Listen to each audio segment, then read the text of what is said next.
Yeah, and then Ralph called Kayleen the honorary hobo for tonight's show. And hey, welcome everyone to another episode of Live here on Keystroke Medium. It's season 3, episode 47. This is a phenomenally special episode because this is Kayleen Williams' first time co-hosting tonight on Live. So welcome to Kayleen. We kicked Scott off the show and invited Kayleen on. I'm Josh Hayes. Chuck Manley's down there. Hello. With us tonight.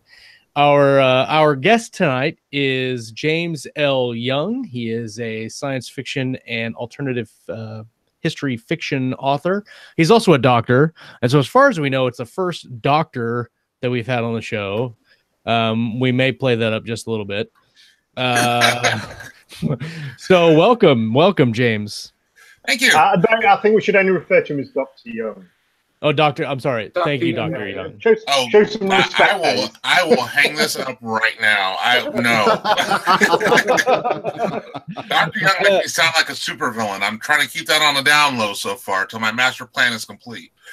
Yes, I'm on a first name basis with George Martin, and we call Mr. Young Doctor. So that's how we're gonna roll this show. What's the matter? Is your master plan isn't on par with Dr. Evil, is it? So, $1 million. More Dr. Horrible. I mean, I always liked Australia. It's nice geographical location. Good thing to give to like one's loved one. Oh yeah, Austria. That's a good place to go. Well, Scott is off on a romantic overnight getaway with his wife for their anniversary because 20 wants books to throw axes. Yeah, he wants to throw axes.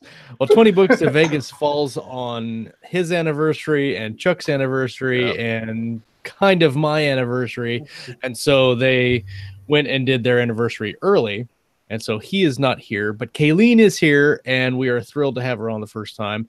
And because this is her first show, she gets to go first on the "What have you been up to this week" portion of the podcast. Kayleen, I threw Chuck under a bus a couple weeks ago. That bus is now coming back around, and it's aimed right at you. So, what have you been up to, Kayleen? Catch it and throw the bus across the street. I've been Love that attitude, Kayleen. I've been outlining my second series and dealing with a sick baby who is determined to still try and go to school. But What? Wait a minute. Let's hope she holds on to that I'm attitude doing for the fine. next I'm 2 or like, 3 your temperature's decades. 101. You need to lay down. But I'm fine. Look, and she starts dancing. I'm like, okay. That's Nice. delirium. That is hardcore, that is. In another year, she'll be like, "Mom, I've got the sniffles. I can't go Right. to That's school right. today." Little tickle right here. I can't do it. My legs don't work. I forgot to mention, for those of you that don't know or might not be aware, Kayleen is our audio production manager for the show, which is she graciously took the audio portion of the podcast over, and she is the one that makes it happen. So if you listen later and you're not watching live, which in that case you're wrong, but if you're listening later to the show on iTunes or Stitcher or wherever you digest the show at, it is because of Kayleen's awesome work. Chuck, what about you, man? I've got 2 audio books in production at the moment, and I've been listening to auditions for my Paragons trilogy set. I'm working on book 3 of Brace Cordova, still clicking away on that. He caught a robot. And I've got started on Child of Magic, which is the second Pikmin Files book. And I got looped into this collaboration with a bunch of other guys, and I'm trying to figure out what's happening with that. Some kind of science fiction thing. I don't know. Indeed. And yeah, and just the kids and the family and all that fun shit. So, that's going on. That's what I've been up to. How about you, Ralph? Remember Kayleen's daughter's watching this as well. No, it's on No, mute. no, she can't hear you. You can't hear it, though, right? I saw wires. I saw wires coming out of her ears. I thought that meant that the daughter couldn't hear. For the third time, Kayleen has said the daughter is on mute, Ralph. I was about to say, holy crap! I'm Exactly. so sorry. I am so sorry. I listen to you, Kayleen. Yeah, but with me, probably 30 minutes before the start of the show, I typed Finn on the first book of my the one I've been working on, the series I've been working on. So that'll be off to the editor. Thank God. So yeah, I'll be that'll be hopefully be in process over the next couple of weeks, and then it's on to 2 and 3, which are already first drafted up. So Outstanding, man! Congratulations. yeah, and then obviously this science fiction project, which I accidentally kind of helped instigate. Snipered on the collective. I was just literally at work, and when I'm at work, all I get is like 300 notifications from the collective, and I happen to tap on it and say, "Oh, yeah, what we need is a good idea, something to a little bit different." And then I'm like, "Oh, what about this?" And then had a call to go to at work. I come back and the guys just picked it up and I just ran with it. They sprinted and leapt over the horizon like Superman taking his first flight. And I'm like, what? What's going on there? So yeah, I've been considering some ideas for that as well, because I kind of feel obligated to now. Super epic. I had this idea. I'm not going to do anything with it, but you guys go and take it. Yeah, go for it, guys. It's like that, All 6 of you. Have fun. it's like that guy, you know when you kind of mute the point to some randomer that some muggle that's I've written a couple of books. Hey, I've got a good idea for a book for you guys. You should write it. Oh, right. What's crazy is we're all like, yeah, okay, whatever. You've got a great idea. Ralph just walked into a room of writers and he's like, guys, I've got an idea for a story. And we're all like, ah. Ridiculous. Ridiculous. That is me. Well, yeah, I tell you, I'm still slogging through my rewrites and edits for Terranova 3, and I think I've got 2 more scenes left on my Carson arc rewrite. And it's coming along, and I started making some edits on one of my more favorite arcs of the book. The schizophrenic infiltrator robot android spy, which is probably my favorite character so far in the book. It's taken a long time. Robot. Yes, he's a schizophrenic infiltrator robot, and he's really fun to write. Wow. Yes. It sounds a bit like that dude from Rogue One. So Rogue One was where I got the idea. But basically, it's one robot, it's one droid, right? But it's half of its network is complete computer AI logical based. The other half is filtered with biologic routines, so it can pick up on idiosyncrasies and what humans are kind of saying but not saying. So it's not so like a strict binary computer program, and those two parts of it clash all the time because the logical side doesn't understand the non-biological processes, and the non-biological processes gets annoyed at the logical side. So it's just a lot of and the logical side is breaking down. His program is deteriorating. So sometimes he'll start saying like completely weird, like off the wall shit. The dude's like, dude, okay, you whatever. Just described the inside of my brain. Gotta close those browser tabs. Yeah. Yes. Nickname Chuck Manley is. Yeah. You need to come up with an acronym that actually adds up to Chuck, because that would fit perfectly. So I'm gonna do that in my next book then. Computing heuristic. Computer hemorrhoids.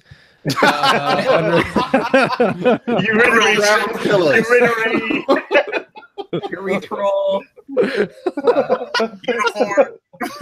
Oh man. We'll stick with urethral, I think. Yeah, urethral Don't we have a cinching. guest or something? I thought. Yes. Yeah, We do, but we were talking about me, not the guest. there's a doctor in the house. There's a doctor in the house. Cloying hot urinary. And That's as far as I've got. To be clear for the listeners, I am not that kind of doctor. This is why I don't let people refer to me as doctor on means of transportation.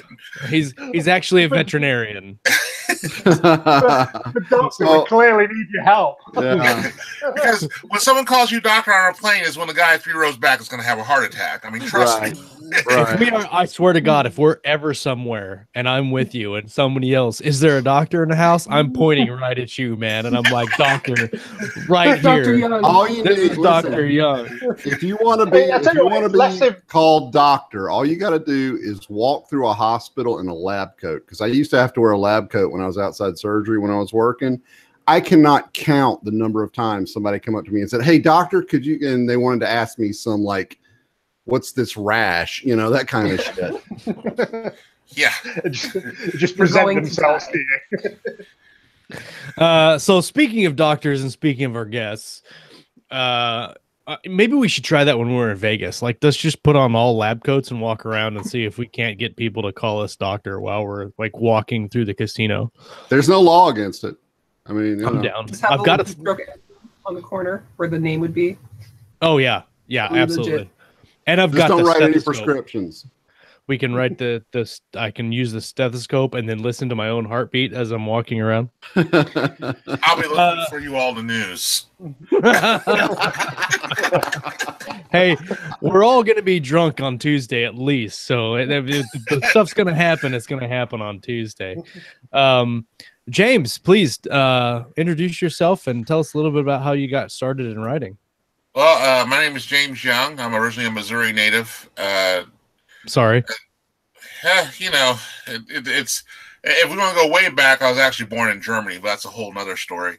My dad was out of the Air Force or in the Air Force, so he retired out of Whiteman Air Force Base, and that's originally where I grew up, a little bit outside, and we moved to another small town just a few miles down the road called Holden, Missouri. Grew up in a murder house. That's actually literally how my parents got the house in the 40 acres. Was people who watch the television channel or Oxygen. That's the first episode on. There's like a true crime show just came out last year. The first episode was Patty Pruitt. That's actually who my parents got the house from. Was Patty Pruitt when she got convicted. So, dude, you are officially my favorite. My favorite guest. That's the best story I've heard this year. That's awesome. That's, that is the so that's how I ended up being sitting there growing up in a small town, growing up on a farm, and you got started writing pretty much as a little kid. Just started writing silly stuff. My first book I dedicated to my dad because he was, no matter how silly the story or whatever else, both he and mom were always supportive.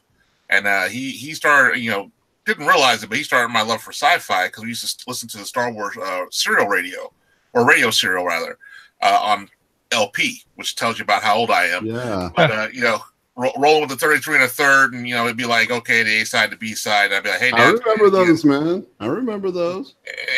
And Dad would be like, oh my God, okay, fine. We'll do the Star Wars thing over again. And other sci-fi, exposed to Star Trek, a whole bunch of other stuff. So I started writing silly stories of my own. And then about high school, I started getting a little bit really serious about it. I entered into a writing contest. Took third at a fiction writing contest at now it's Central Missouri State.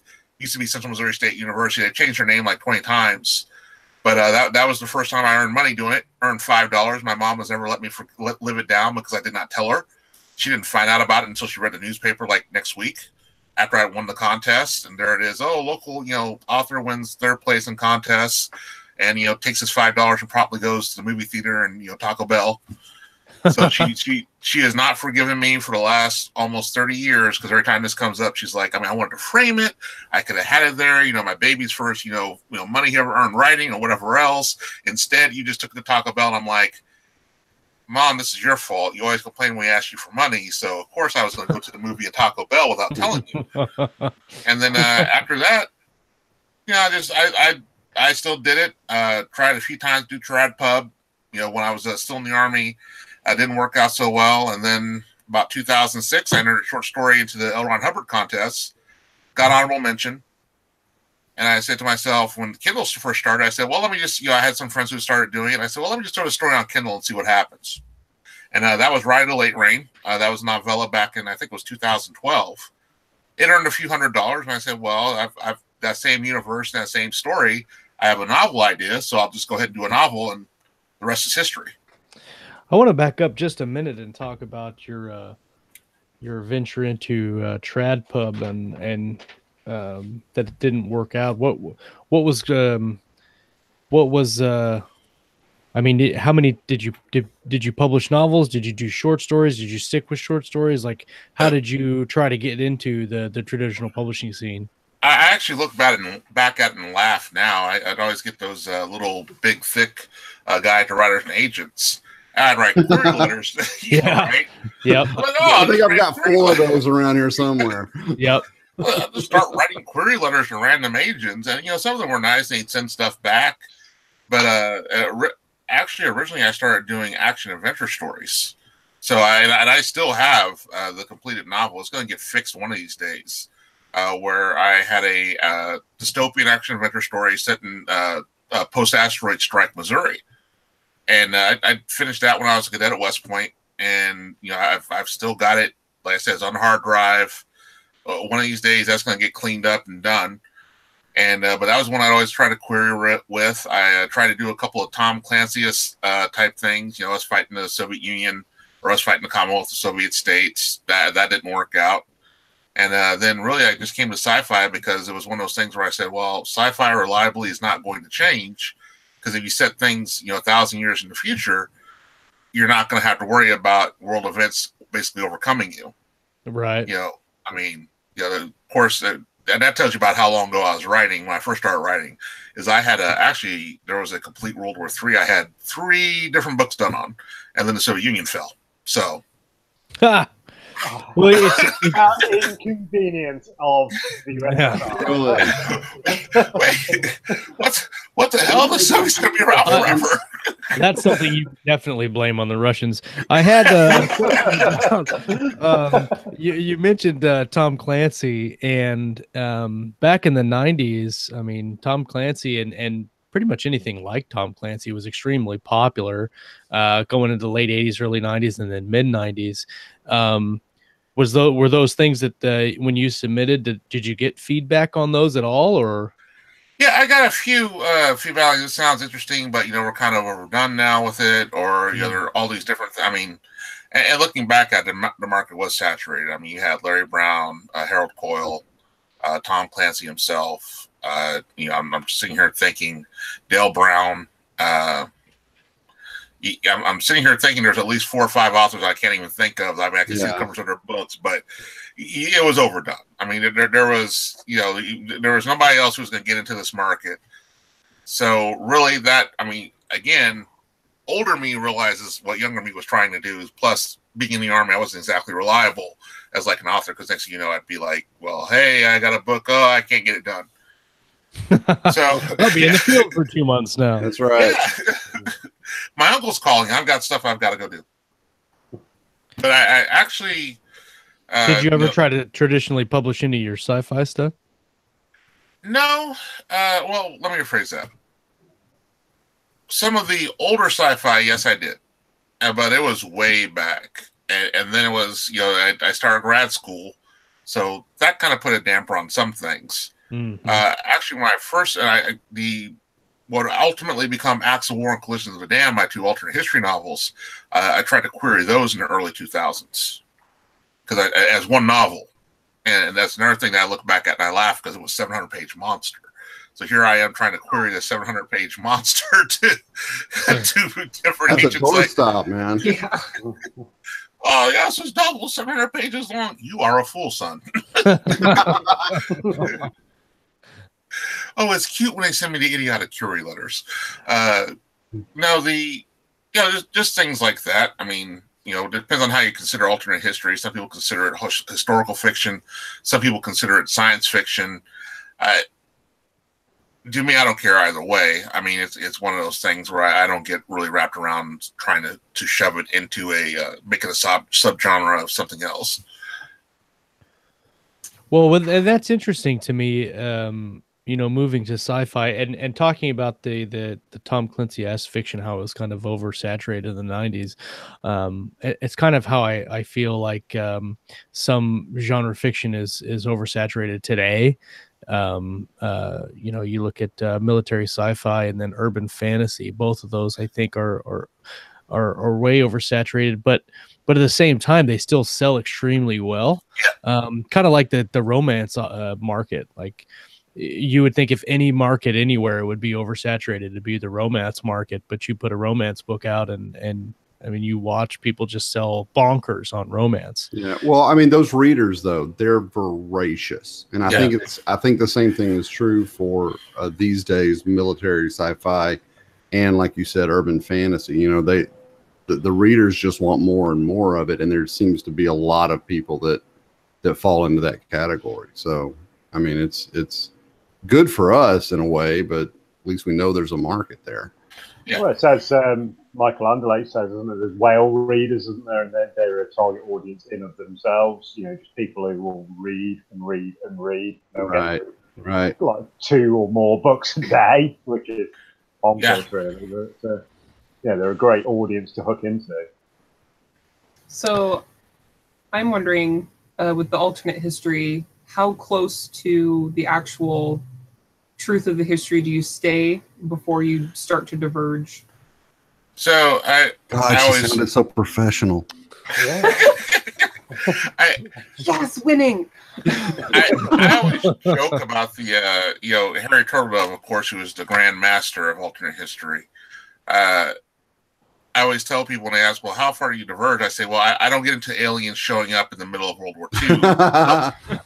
Don't get me wrong, I love the World War series. I mean, for those who aren't familiar, basically that's Harry Turtledove series where a bunch of about 4 foot tall lizard aliens show up in 1960s technology, thinking that they're going to be coming to fight armored knights, and instead they find out that, much like someone who accidentally hits a beehive, quantity has a quality all of its own when they end up facing World War II level technology. And oh, by the way, once you show up as lizard people, humans get really good about cooperating to figure out the bomb.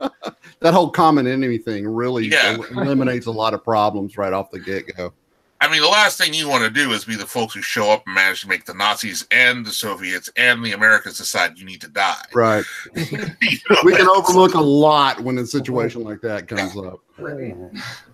So to answer your question, on a scale of 1 to lizard people, I'm probably about a 4 or 5 as far as divergences go. I mean, I usually play, like, for example, with the Germans in my alternate history series, I have Heinrich Himmler end up in charge, and there are a lot of people still say, "Oh, well, wouldn't it be Hermann Goring or Heydrich?" Which I'm kind of geeking out on Nazi history here, so just stay with me for a sec. Himmler is one of those cases where I walk the dog in 2 or 3 easy steps how we get to Heinrich Himmler, and that's my thing. I've always say, if I can't explain the history in 3 steps, I'm out in la la land. I mean, if I can't do 3 easy steps to how we get to the point, I'm pushing the envelope a little bit. Cool. So you talking about sort of in terms of sort of the starting point of your alternate history, where does it diverge from real history? So taking Acts of War, the first book in your Usurpers series, is there a single point of divergence, or is it sort of a chain of events which steers it further and further away from our own history? So the point of divergence, or POD for short, is basically you have an RAF bomb crew who gets lost over Berlin in November 1940. They get jumped by a night fighter, knocks out the compass. They think they're heading west, they actually head east. They don't realize it until they're just surrounded by anti-aircraft bursts, and the bombardier's like, "Get the bombs out of here, let's get the hell out of Dodge." Well, they're over Berlin, they kill the Fuhrer. So Adolf Hitler gets killed in an RAF bombing raid. That's how Himmler ends up in charge. Oh, and all this happens off screen. I mean, by the time we get to Acts of War and much as what has happened to me, because I'm a big believer in you can start a story in the middle and just keep going from there. There are people who are like, no, you've eventually got to go back and walk this dog to how we end up to where Acts of War starts, which is they've lost the Second Battle of Britain. London is nerve gassed and firebombed, royal families fleeing to Canada, and the United States is not in a war because Japan never attacked Pearl Harbor. The Japanese army went north. They got monkey stomped. Huge debacle for them. And there's a whole bunch of stuff that's a knock-on effect. And there's dialogue throughout the book that explains it, where I don't try to beat the reader over the head with it. There's just little subtle comments back and forth, like you would talk about daily events today. Okay, let me catch you right there, because I got to ask. You are adjusting history so much, right? With just what you just outlined right there. That is, from your point of divergence up to the U.S. not being in the war, all of that. That is such a massive change.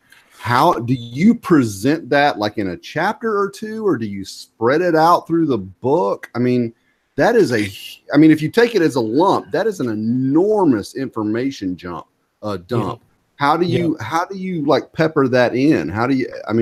That's amazing to me, man. How do you do that? To start off with basically I'd usually do it through dialogue and things that the characters have had happen. Like the opening it up, the main character is a guy who he's an American, and I should say one of the main characters. He's an American who he went and fought for the Brits. Went originally in 40. He fought in Spain, hates Nazis. They killed his fiance, and he's going to fight for the Brits. And he gets there right after the First Battle of Britain and after Hitler gets killed. So then he talks about the truce that ensues, because basically Heinrich Himmler says, hey, we know you hated that Hitler guy. We own France. You guys don't have the offensive chops to come take the continent back. Basically holding up the hands and saying to the rest of the world, hey, look, the Brits are still hitting us. The Brits are still hitting us, until you finally get a truce. And then from some of his dialogue and some of his dialogue with other people, with the fact that Heinrich Himmler's coming down to land to sign the treaty, I explain how we got to this point. Okay. And then you also have the main character who's Tama Yamaguchi, who's one of the Japanese admirals, and he talks about the things that happen on the Japanese side. So each of the characters talks about different stuff, and there's not a massive, 200-page information dump of the short history of the alternate World War II. Well, that's exactly what I was thinking.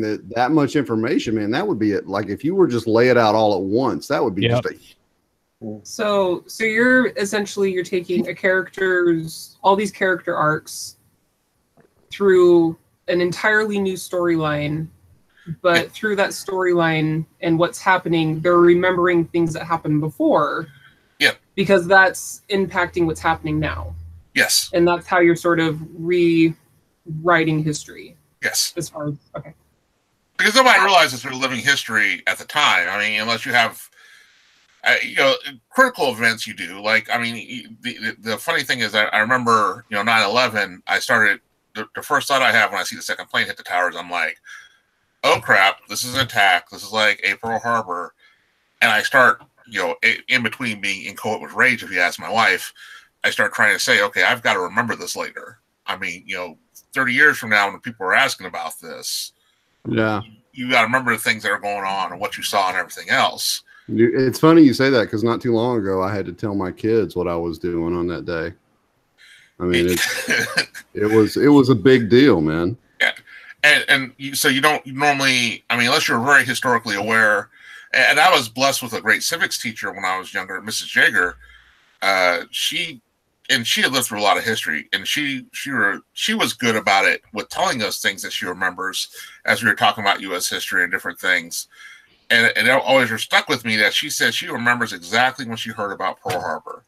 She's standing on her front porch, and I think it was her aunt comes to the screen door and says, the Japanese have attacked Pearl Harbor, blah, blah, blah.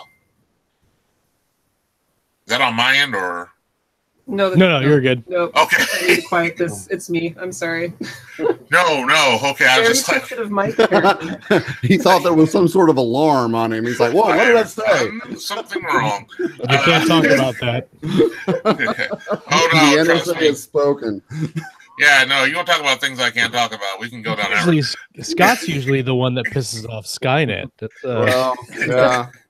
Yeah, no, I won't get into the details, but I once, when I went over to work for the government, I had a alternate short story that I had done, and when I told the JAG the subject and basically what nations were involved and what got nuked, I've never seen a lawyer go that pale, and I know a lot of lawyers.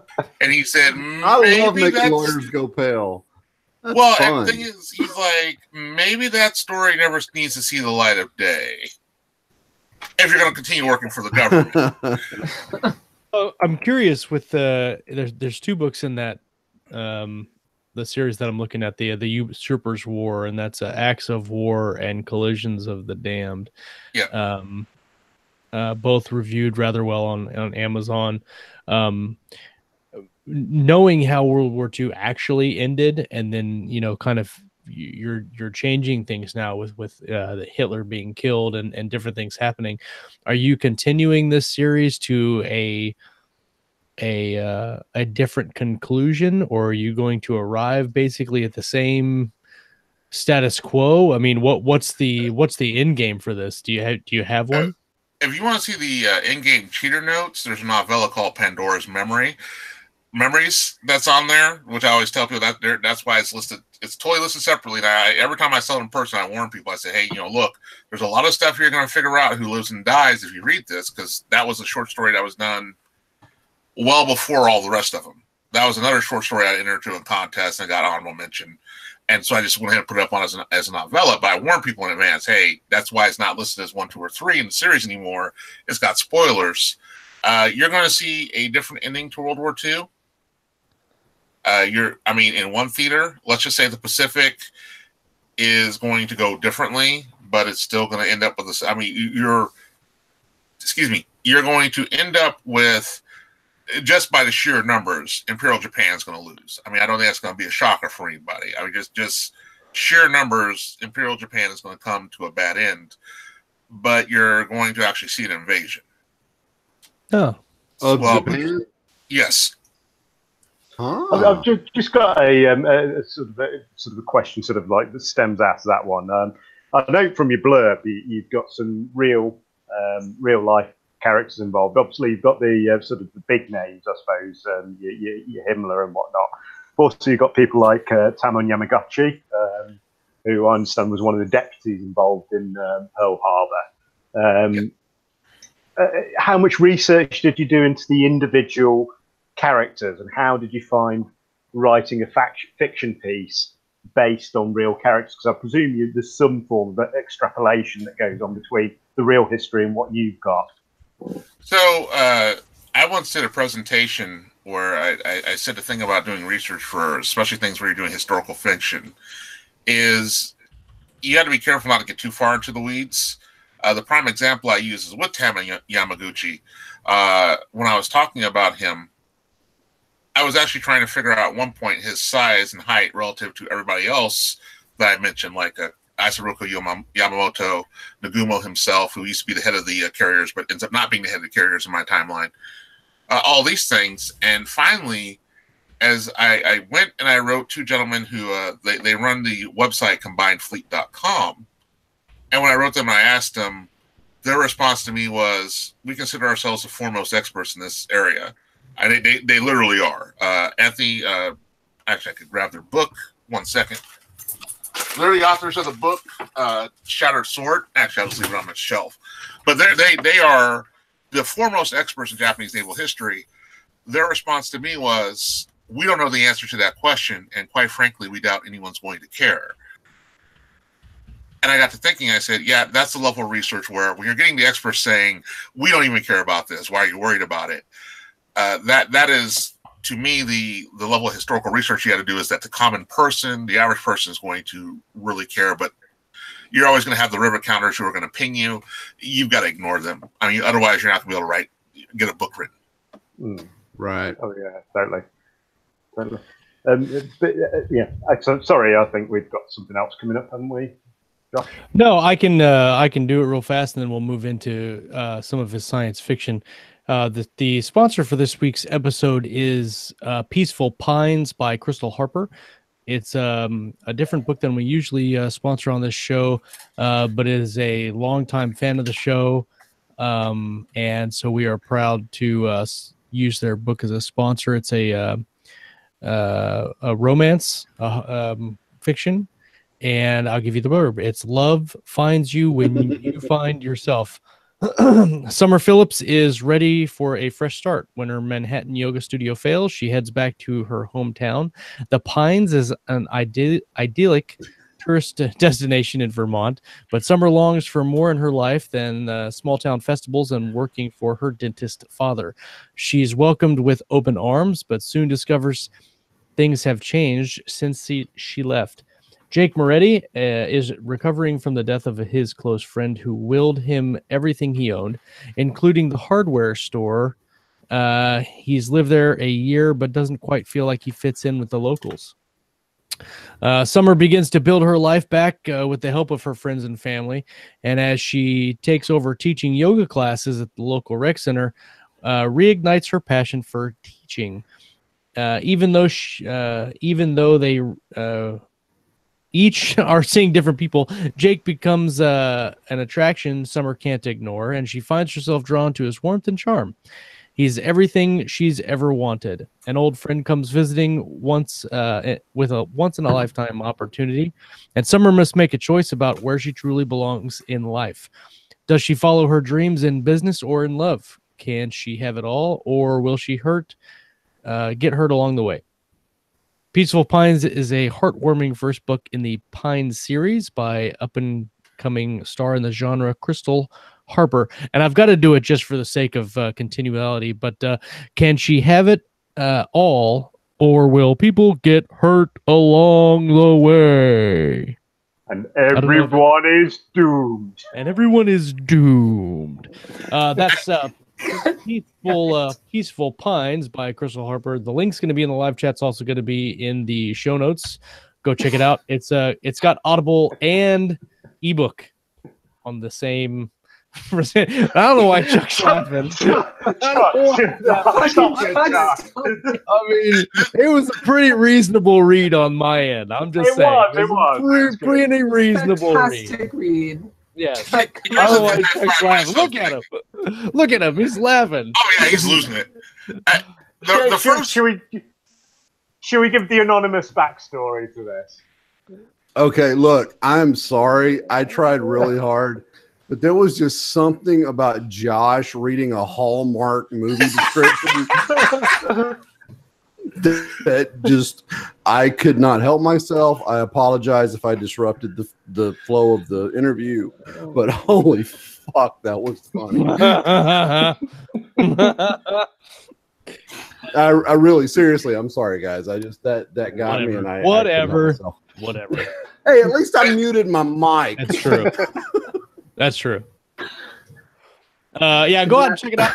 It's, I think this series is going to do really well. I've got the audiobook and I'm listening to it. Yes, I know, whatever. I'm listening to it. And it is a really good, really nicely written. No, a person should listen to cross genre. I mean, thank you, Doctor. No, to me, one of that adds a lot of weight to it, doesn't it? Yeah, right. The doctor said it. It went with really doctor or professor. The doctor orders some love. You're on tangent now. You're not going to get in. So the whole reason why I say that is I think that a large problem a lot of genre authors have, where people make fun of, like, how the relationships sound messed up, is because if you don't read like romances or whatever else, I mean, I'm not saying you have to ape a romance when you're doing a relationship, especially if somebody's going to exit out airlock left. But it does help add some depth to it. If for no other reason than, you do want your characters to cry when so-and-so bites it. You want them to be upset, like, oh, well, that's they had such a great romance going, and now she's dead, and what is this person going to do to go on? Yeah, I absolutely agree. Cross-genre reading, I think, is essential if you're going to write in genre fiction. I think that because it adds, like you said, if you know a little bit about romance, it adds something to your romantic subplots. If you know a little bit about whatever, it adds to that. It's just what got me was, I don't know why, but I know Josh, and just him reading that is what it was. That juxtaposition that cracked me up so bad. I don't know. I've got this But image. cross-genre reading, I think, is a serious skill that all genre writers need. I've got this impression of Josh sort of like lying in bed with the right. hardback. I was picturing honestly, and I'm ashamed to say this, but what camera and a single tear rolls down his right? honestly, and y'all, and this is weird, and I'm sorry, and y'all judge me if you want, but what flashed through my head while he was reading that was Josh in like this big bubble bath with candles I was seriously everywhere, was he in a with a like bubble bath? paperback in front of him, just kind of.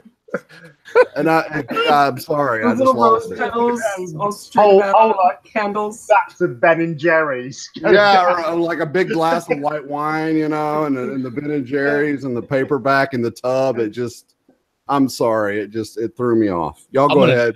I'm gonna do that. I'm not here. Pretend I'm not here. Go ahead. I'm gonna do that later, and I don't care. The other thing I kept laughing about is here I am talking about a horrible cataclysmic war in human history, and our sponsor tonight is Peaceful Cause. You gotta have that comic relief, you know? It's just...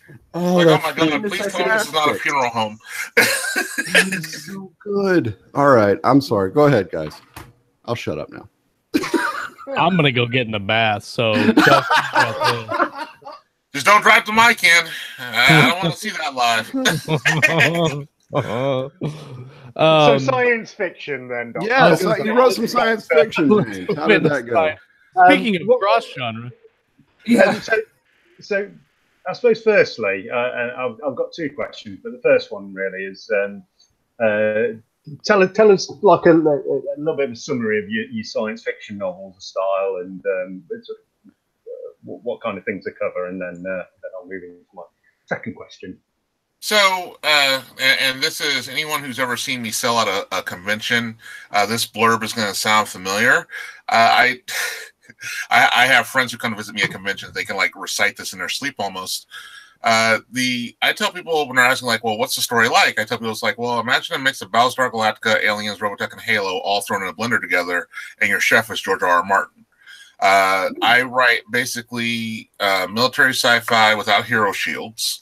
As I tell people, you know, I'm like, look, I mean, you know, to me, one of the biggest problems was, you know, I'm a Star Wars fan, but as I get older, one of the biggest problems I have with Star Wars has always been the fact that, I mean, there are multiple points where rebellion should just end it.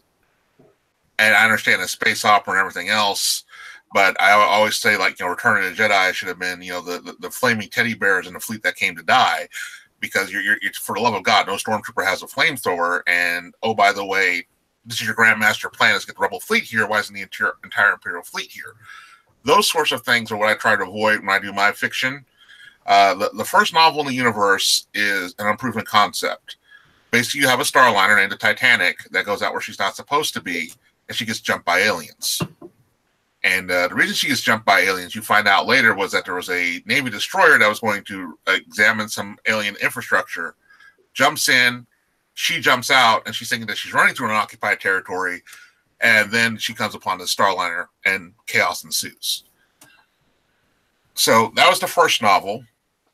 When I got done with it, you know, mind you, I'm in the middle of doing a dissertation and everything else, and then I did Acts of War and Collisions of the Damned, and I said, oh, hey, this is all cooking along fine. And then I was not so gently reminded by multiple people in my life that, hey, you want to finish that dissertation sometime soon? So that I kind of shifted focus to that, got that knocked out. In the meantime, and all this time, I've always had people who read Unproven Concepts say, hey, we really like these characters, but you refer to these events just in passing. We'd like to know the backstory for all these folks. I mean, you talk about a major rebellion that happened. You know, you have this, usually when I'm sitting at my table at cons, I have this print up of the space station getting blasted by a cruiser. And they say, you know, this seems to be a major seminal event that happened. And I'm going to try to share the picture. So we'll see if how that works out for me. And what ends up happening is, when that happens, you know, when you know, people talk about that different print. Here, there we go. Let's see. This should share. Maybe. Wait for it. There it is. Oh. Ooh, cool. Keep Okay. speaking, James. Keep speaking. So I was like, please work. Hold your breath. Everyone, shh. But when I talk about that, or I have that print, they're all like, so yeah, that's a major event. I mean, you're talking about 50,000 people getting whacked right there by the main character of your novel. And you talk about it for a couple of paragraphs and you just move on like nothing happened. WTF. So my newest book is Aries Red Sky. And it's basically the start of a background or the prequel trilogy to where that's going to be the cover of the final book. Originally, I thought I'd do the whole prequel in one book. Got 100 pages in, and I said to myself, okay, yeah, that's just not going to happen. So that right there is, the Butcher's Blade. It's a print. Now let's see if this opens back up and cooperates. But Aries Red. Oh, did he just pull out his microphone? I don't know if he just shut himself out or what. I can't hear him. I can hear him so quiet in the background. Barely hear him, yeah. James, if you can hear us, you need to check your mic Turn your cord, mic up. brother. Check your mic, man. We can't hear you. Doctor, check your mic. Doctor. Check your mic. Doctor. Stat. Dr. Mike. Oh, good word uses. Stat. I like that. Oh. Let's honestly, continue to use that for the in rest of the 15 years in the hospital, I don't think I ever used that word. Okay, It was so usually hurry the fuck up. I have to say this. So I secretly texted to have someone refill my wine, so they just dropped off the bottle. Nah. That's how you do I it. mean, look at this. This is empty. How am I? That is. I was going to say, I need bourbon on The tap. rest of this show. I just want to tap right here where I can just... I thought they were gonna come take my glass, and I looked down and there's a bottle sitting right there. I'm like, okay, well, that works. First of all, what am I doing So wrong how in my life that I don't have someone refilling my wine or That's a beer very during the good show? point. That is a very good point. You need to sort your shit out, Josh. I got... Josh, we both have kids, man. Isn't that what they're for? Yeah, but they're both sleeping. Oh, well, mine are older, Well, so I guess That's I what Jay- you have cattle prods for, sure. Get up! Get me a beer. Can someone message James? James, are you there, buddy? I'm pretty sure he can still hear us. Yes, I can. There There you he go. is. There you go. Okay. Man. Okay, so can you guys see on the other screen, or now can you see? Nope, One second. we're looking at you now. We see you right now. Here's looking at you, kid. Well, I've had some worry great about that some other one-liners tonight. Yeah, I shared the screen. That's when the audio went wonky, so we're not going to try that again. But no, so Aries Red Sky is the prequel, and basically it's going back to what you have happen is, imagine if you have a Terran Empire that they basically send all their dissidents to a wormhole. So along with the Crown Prince of the Empire, because his younger brother is an asshole and will kill him as soon as the Emperor dies. Just the Emperor knows this. Just, it's one of those things where basically there's going to be a coup and, the number 2 is going to end up in charge. Fucking siblings. You're right. So he sends his Crown Prince and all these dissidents through. Basically, long story short, they start a republic. Fast forward 7 centuries. Both avenues of humanity meet back up. You have the Spartan Republic, which says very succinctly, we just want to be a free republic. We've been waiting for you jerks to show up for 700 years. Here's a punch in the face so you know to leave us alone. Let's call this a day. We are an armed republic. We will willing to fight for our freedom. On the other hand, rather than the empire, you have a confederation that says, hey, we've tried this whole separatist thing. We know it always ends in tears. So we have one simple rule. If you are a human, you fall under a confederation, whether you like it or not. So the whole point of Aries Red Sky is these two conflicting people or conflicting philosophies basically meeting and trying to settle this the old-fashioned way, which is we're going to start beating each other bloody until one of us gives in. Clearly doesn't happen at the end of the book. I mean, there's the book basically ends with the first phase where everybody started taking each other's measure. There's going to be a trilogy that explains how we get back to an unproven concept.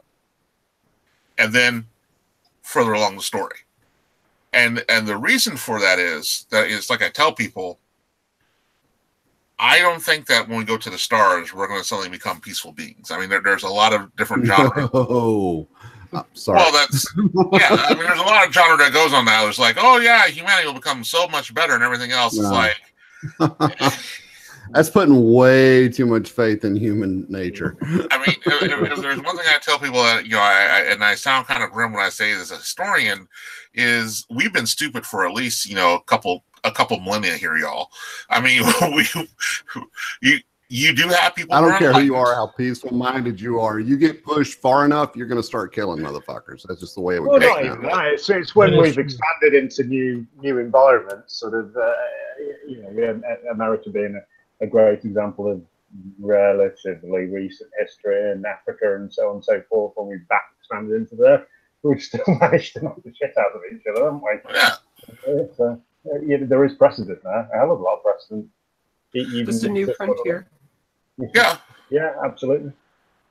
So I've now, again, going back, in proven concept, I didn't introduce aliens. So that is eventually we're going to have to deal with how we deal with the aliens. But first, I mean, I am going back and clearing up the backstory, if you will, as far as with people wanting to know how do we get to this point, because there's clearly a lot of violence that happens, and people are just like, well, wait a second, that's whoa, we want to know the rest of this. So I just said, okay, fine, that doesn't bother me. Do you think? So can I just ask a question, James? So what is your point of contestation there? So I often think it is a fallacy that sort of resource is a reason for interstellar war, because if you go to a new star system, you've got a whole star system full of it. But it sounds like it's more based around sort of ideology and people that your wars crack off. Yeah, the problem with so going back to Ares Red Sky, talking about that, the reason for that conflict is you had all the dissidents go through, and basically for the last 7 centuries they've been paranoid. And here, I mean, and just because you're paranoid doesn't mean that someone's not out to get you. And here shows up, as you expected, a government based on Earth that says we are going to totally change your ideals to comply with our confederation, and you're going to be subjugated to us. Now, make them the invaders, basically. Yes.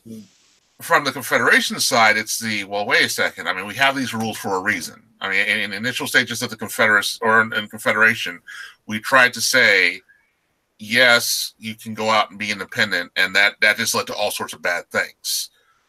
We have some ideals for human rights and everything else that we believe everybody who is a citizen or a human should be able to have under or live under, and those are the kind of things that we're just going to make sure everybody can. I mean, that's really just the classic kind of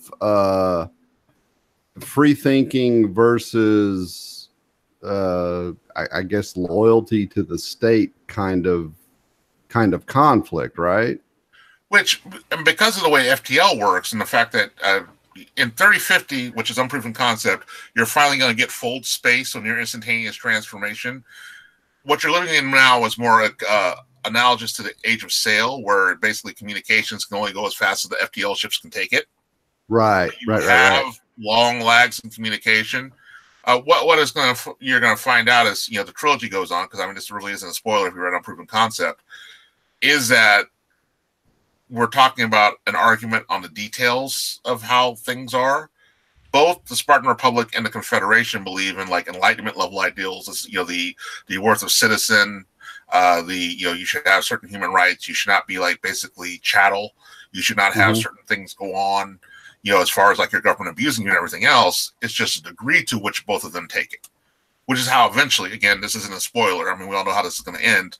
How you're going to end up with the Spartans joining the Confederation is that they're going to iron out most of those details. Now, you're going to still have some Spartan separatists who have a problem with it, because the Spartans do have citizens versus, yes, you have basic human rights, but you don't have voting rights. And the Confederation has a universal suffrage as a bedrock value. But question for you, James. So, I mean, this harkens back pretty much exactly as I understand it to sort of the Athenian-Spartan conflict, the Peloponnesian War. Is that something you base the series on, or is it? I mean, even the fact that you've chosen the name of the Spartan, is that Is that something you based on, or is it coincidence? You just like the name? What's the basis of that history, so to speak? So I will say that the Ghost of Thucydides is looking down on me and smiling. It wasn't like a strictly analogous, but it was one of those things you look down and you realize you're like, wait a second, I'm writing this Peloponnesian War in space. Oh my God, how did this happen? But it's more with the whole Spartan thing.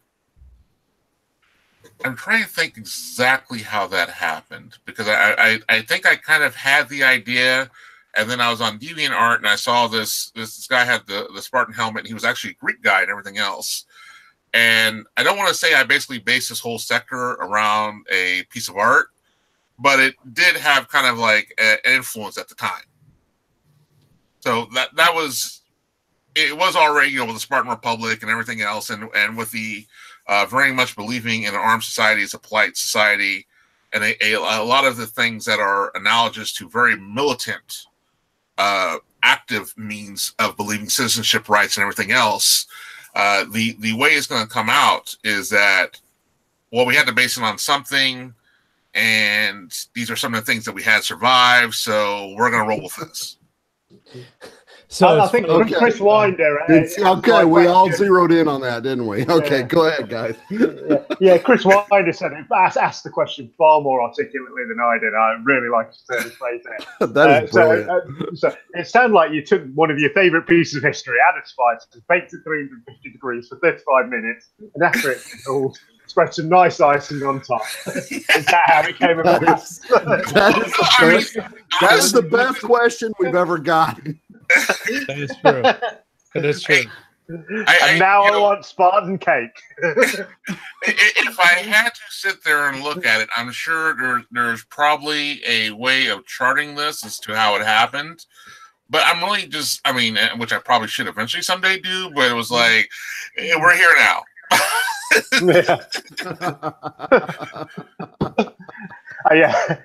Basically the response is hush, Chris. But I was just going to Gettysburg for some shoes. I swear I thought they were militia.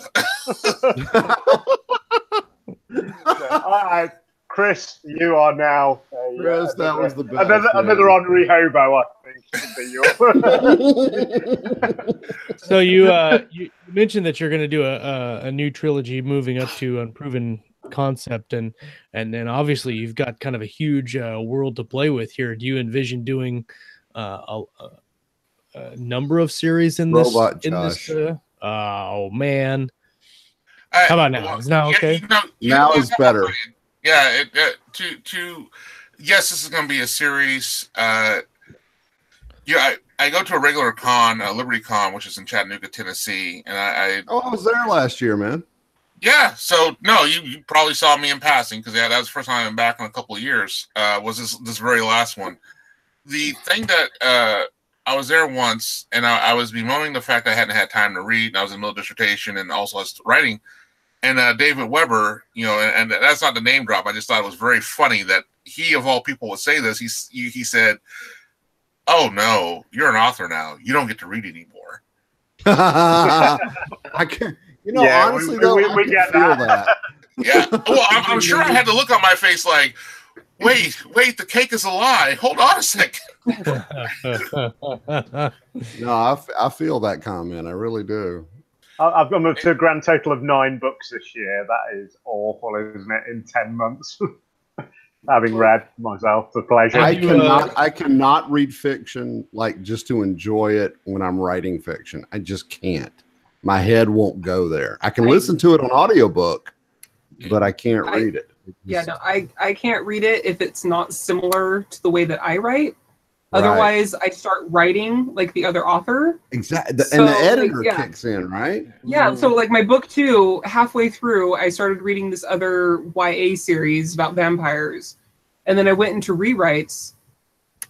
And about halfway through the rewrite, I'm like, I started freaking out because it sounded like this other chick. I'm like, oh my God. Yeah, you don't want that. It was an extra week of rewrite because, never do that again. You have to rewrite the other authors. Yeah, I had to rewrite my rewrite because I wrote Get out of my head! You're right. Exactly. Mind blown.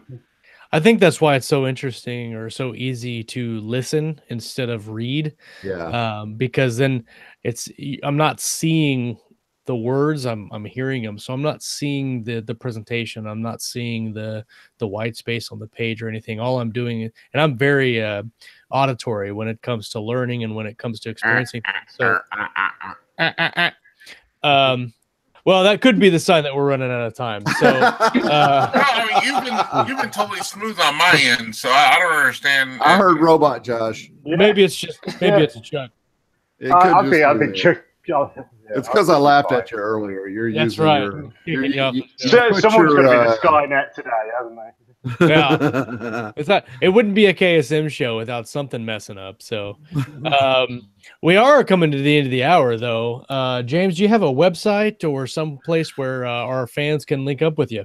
Oh, so the best place to link up with me is on my Amazon page. So if you just go click on my name, and I think I've shared the links with you. If not, I can share them as soon as we get off of here. I've got them. I also have a blog, vergassi.com. And everybody's like, why didn't you do jamesyoung.com? I'm like, because at the time I did my blog, it was not available. It's now available. It probably won't be available now because someone will buy it. But no, and then there's also my Facebook page. If you just do a search for Colfax Den, that will bring up my Facebook page. Colfax being the main character, Will Colfax being the main character for my dystopian series. And also, again, you'd be surprised at how many James Young Facebook pages there are. So just easier not to use my very common name. Yeah, when I first searched you up, I actually found like a pro basketball player or something. Well, that's better than a gynecologist. Hey, you're both doctors, all right? Well, come on. That is true. But that's the problem. That's even worse now because at first, I had one of my friends look me up on Goodreads and they're like, I didn't know you were a gynecologist. Is that what you're getting your doctorate in? And I'm like, So the gynecologist is also a writer? yes. And there's also an African-American historian who's 21 years younger or older than me who writes Civil War history, which is the other person that got me confused with, which is why now my nonfiction history is James L. Young Jr. is why I write under. Right. I know, because he's not a junior, but he is I think he is either a James H or he might be another James L. Young. Trust me, it was all bad. They had me, the gynae, and the historian all wrapped up around one another. So, I mean, my one is apparently I'm an East German gymnast as well. So, Oh, there you go. Okay, clearly I'm a flexible and athletic guy, lady. So. No, we're not even going to do that. No, that's too far, Raph. Ridiculous. So, other thing that I have, speaking of that, you mentioned audiobooks. All the books are available in audio. All the novels are, as well as there's a compendium for both Acts of War and Collisions of the Damned put together in an audio book. Aries Red Sky, that was the first time I went with a high-end audio reader. Painful, but worth it. My audio reader was Jennifer Jill Araya, and she is really good as an audio producer. No complaints at all, worth every penny. I did not realize until I was listening to her samples, and I was like, don't get me wrong, if my other audio readers are hearing this and like, you talking bad about us?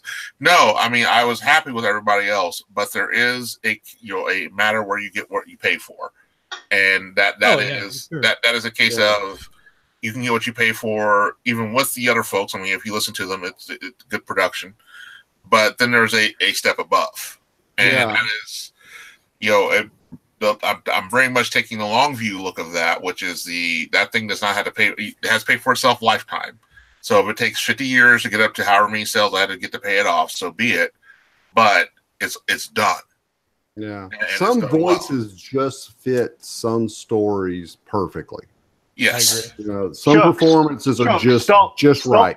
Stop selling yourself out. We all know that you're in the whole of look. I had my bout of insomnia and did my one little short story that night, and it was horrible. So I'm done with narrating. Speak No, for I have- yourself. Chuck. I can listen to you all night. long. Thank you, Raph. I appreciate that, buddy.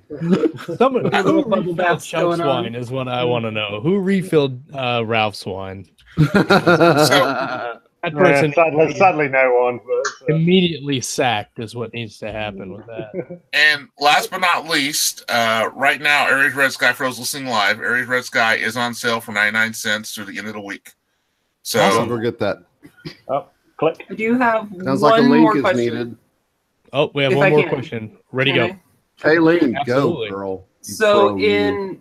in light of the favorite secondary character to write, what is your favorite history to alternate? Ooh, good one. so She needs to come on more often. I agree. World War II. I am working on another alternate history project, but I would say World War II has always been my first historical love. My mother tells the story she had to stop watching war movies with me when I was 8 because I would get so upset because this is back in the 70s and 80s when the heyday of the gun combat footage before CGI. And I would get so upset because they do the gun combat footage, and I'd be like, I cannot believe they're using a Japanese plane for a German movie. And she'd look at me, she's like, Jamie, what are you talking about? I said, well, that's clearly an A6M0. And I go through all these things, and they're trying to claim that those are Focke-Wulf 190s. And she's like, are you insane? That's grainy gun combat film. How can you tell? Well, actually, Mom, I can tell because this, and this. And she's like, no, I can't do this anymore. I love you, but no. I am not watching Black Sheep with you anymore. Or You must have gone wild when. Dude, Black Sheep Squadron. I remember You got that Yellowtail, BF 109. Yeah, well, no. Yeah, you're sitting there looking at a gun camera film and you're like, no, that's a 109. Exactly, the Abbeville boys. That you can tell by the yellow nose. So, obviously. As for the French destroyers, actually, sacrilege. I was correcting my mother on vampire mythology. Don't start with Battle of the River Plate with me. I know exactly where you're going. So, but the project I'm doing now is actually I'm doing an alternate history anthology for Chris Kennedy's press, one of his imprints, and it's called Those in Peril, and it's going to be out first quarter 19. But the short story I'm contributing is an alternate Falklands, where Sandy Woodward's going to go north or go northeast. And he's going to try to sink the 25 de Mayo, and that's going to lead to all sorts of knock-on effects for the British task force. You and me are going to talk later, James. I think we can geek out. Sounds like you and Raph have a lot in common, man. Long time, I think. Oh yes. No, don't get me started on history. As my wife has warned people, he will pour all 43 years of history into you all at once, and you will not survive. So, and I'm like, hey, don't tell people that. I mean, you make me sound like some evil mage. The writers were built for this. That is true. I can take it. He says that a lot. Josh, only with you, Josh. Only when you ask nicely. Yeah. Josh, Josh is bubble baths. Josh, as often as you upset Jamie, I'm not going to ask. That's right. Oh my goodness. I think that's our cue, isn't it? Yeah. After the bubble bath. After the bubble bath, which I might do a show with a bubble bath. That might be entertaining. God, don't put that in my head again, man. I won't be able to not. Think about it. Think about it, Chuck. Just think about it. Oh, that was too funny. All right, go ahead. James, thanks so much for taking some time out of your Monday evening to come and hang out with us, man. It's been a blast. Thanks for having me on. Yeah, definitely. Anytime you guys want to do this again, I will definitely be down. Excellent. And Kayleen, hopefully we did not deter you from wanting to co-host again in the future. I would hope not. You did great. Hey. I'm surprised this is her first time. I thought she was very expert. Oh. Yeah. Yeah, I think it's good. It's great to have someone on point too. Yeah, it's great to actually have a professional on the show. Yeah, really. Somebody who actually is paying attention to what's going on. Awesome. Well, thanks guys for coming and hanging out with us tonight. I'm not sure who we got on the show next week, but check this out, guys. In like 3 weeks, we're going to be in Vegas. Vegas, baby. I have not figured out how we're going to do a show or if we're going to do a show in Vegas, but I've got the space locked down for our mayhem and shenanigans at Sam's Town.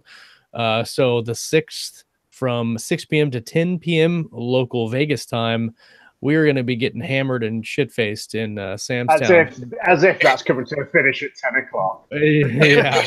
in lab coats, no less. Like I said, I'm watching the news. Definitely in lab coats. You're going to wake up, there's going to be a tiger wandering through the hotel room. I am not going to see that in live. I will be safely here in Kansas when that happens, but you guys knock yourself out. And where the hell are all the mattresses? That's what I want to know. Why is Scott being tasered in the nuts? What do you mean we got married by Elvis? All right, guys. Well, we will sign off with that. You guys have a great week. Come back next time. We're going to talk about some reading. We're going to talk about some writing. And, of course, everything in between right here on Keystroke Medium. See you. Later, guys. Bye, everyone.